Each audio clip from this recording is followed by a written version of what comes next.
Now, we could ask ourselves the question that if you design a luxury hotel with the guest at the center of your management system, how would such a hotel look like? Well, what I will present to you was also based on a talk I had with Ricardo Semler in a coffee shop back in Las Vegas in the US, and here are some insights. That's Ricardo Semler, by the way, and I've been teaching his work for the last 20 years. Now, for those of you familiar with strategic management, and even for those who are not, let me first ask you the question, who is your customer? And for that, you're really making a strategic choice. So you will see I give you two options. One is IKEA. Everybody knows IKEA. The other one is a design furniture shop.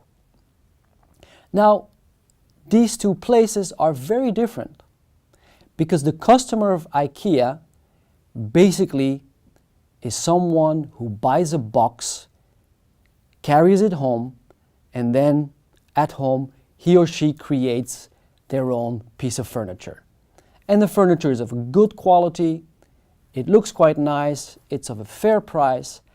That's the IKEA customer. And IKEA is perfectly designed to make sure that you efficiently find your box, schlep your stuff back home, and can easily make it yourself. Now, IKEA is not designed for customers who are interested in design or who are interested and have the budget to buy expensive design.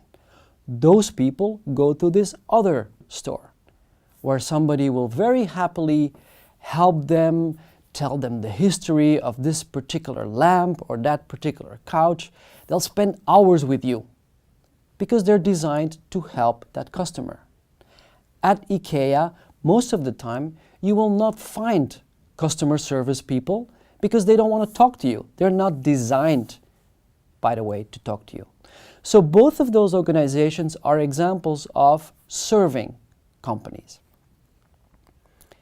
Now, let's go back to Hotel Botanique.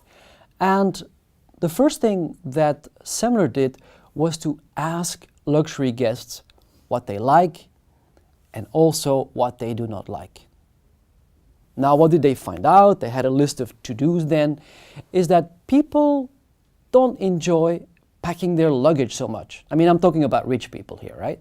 So they don't like to pack their luggage so much. So what happens is that a staff member from Hotel Botanique comes to their home, could be in Rio, Sao Paulo, most of the clients are from Brazil, and there the luggage is nicely packed, then it is taken to the hotel, and in the hotel everything is freshly re-ironed and put in place for you that when you arrive you find out that your stuff is already there.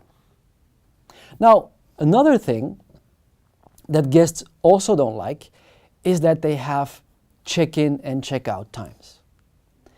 And it's a small anecdote, but I remember a few months ago I was in Budapest at the nicest, the most beautiful, the most expensive hotel. I mean, my boss was paying. At the nicest, most expensive hotel, everything fine, but then came checkout. And checkout had to be done before 12.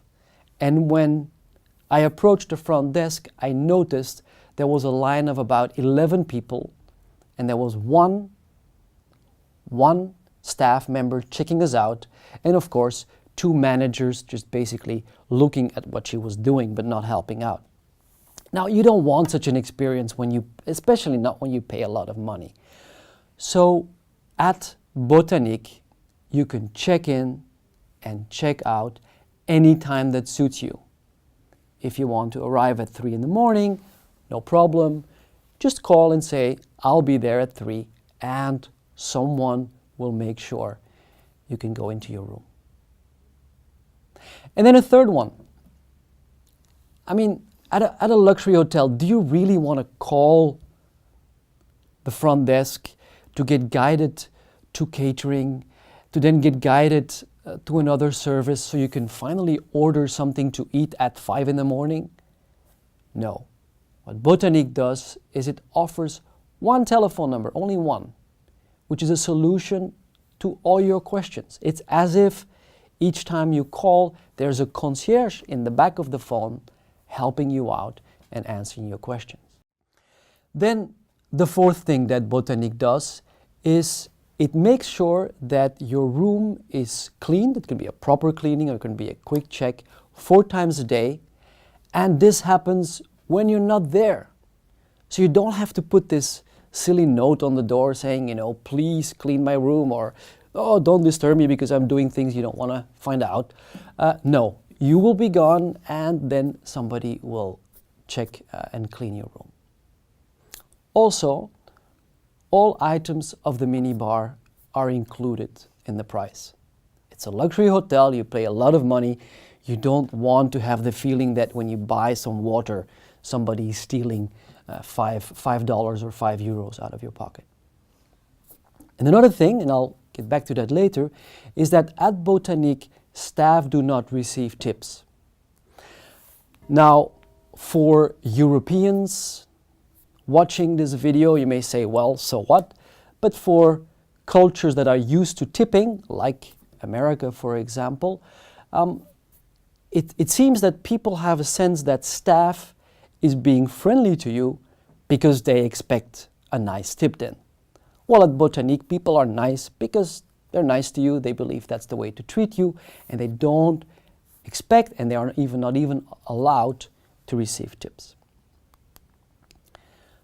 Also, you may remember, if you're a luxury guest, that you travel around the world and then you can select your pillow and you can select your mattress, and it's all very cute. The only thing is that most of luxury guests are very busy people making decisions because they're often in leadership positions. And when they go to a hotel, they do not want to decide. They're actually glad that the hotel just gives them the best pillows, the best mattresses, the best everything for what they pay for. They just get that, they don't have to think about it. Of course, Botanique also has a high gastronomy kitchen and top-notch facilities, spa facilities with no extra charge. Now, for those of you who are either students or HRM professionals, you may wonder, does Botanique follow the classical, the typical HRM cycle where basically, it starts with this, recruiting, kind of dating, will you match the firm? If you do, you go into induction, try the uniform, and then you have the whole program. Well, you guessed it, Botanique does not do this. What they do is that they have organized their hotel in clusters. And a cluster is a team of 6 to 7 people. And those 6 to 7 people are connected to a particular guest or to a particular set of guests.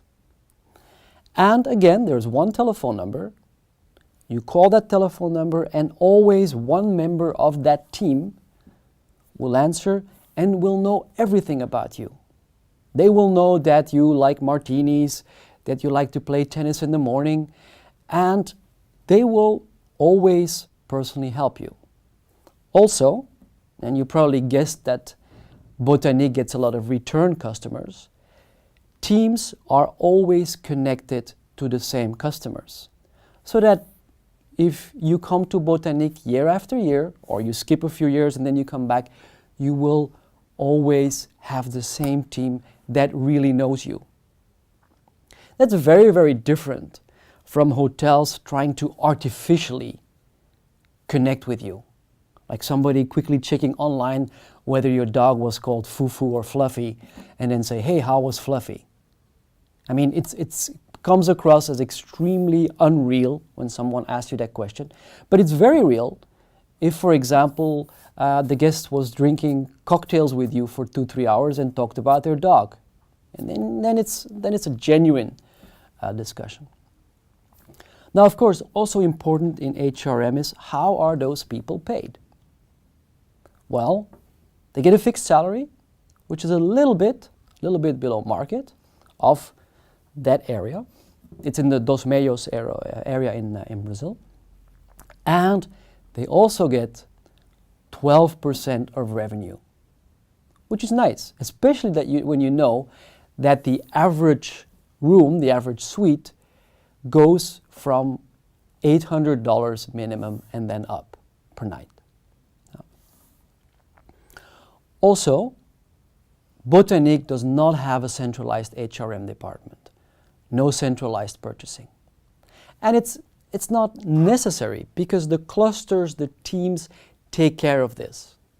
Especially for those of you who are familiar with Semco, Ricardo Semler's main company, it's established that way. So people set their own work times. Maybe they want to take off on Tuesday because they want to go with their kids to the beach. Well, then the rest of the week, they're available in the team to be there for the customer. The team does its own hiring and firing. If a team member doesn't really add value, they can decide to say, okay, you're not a match for us. Because again, remember, there's a 12% revenue sharing there. And the team also purchases its own supplies.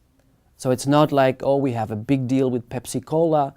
No, we check what the customer wants. If they happen to want Fritz Cola, the famous cola from Hamburg in Germany, well, then they will purchase that for this particular guest. Now, what are the benefits of this hotel? What are the benefits? Well, first of all, there is very little or no staff turnover at Botanique. And that means that the staff is happy. And it's important to mention this because as a professor of hospitality management, year after year, I get students and business asking me, could you please help us in reducing voluntary employee turnover? Because the hotel industry is dramatic in terms of turnover.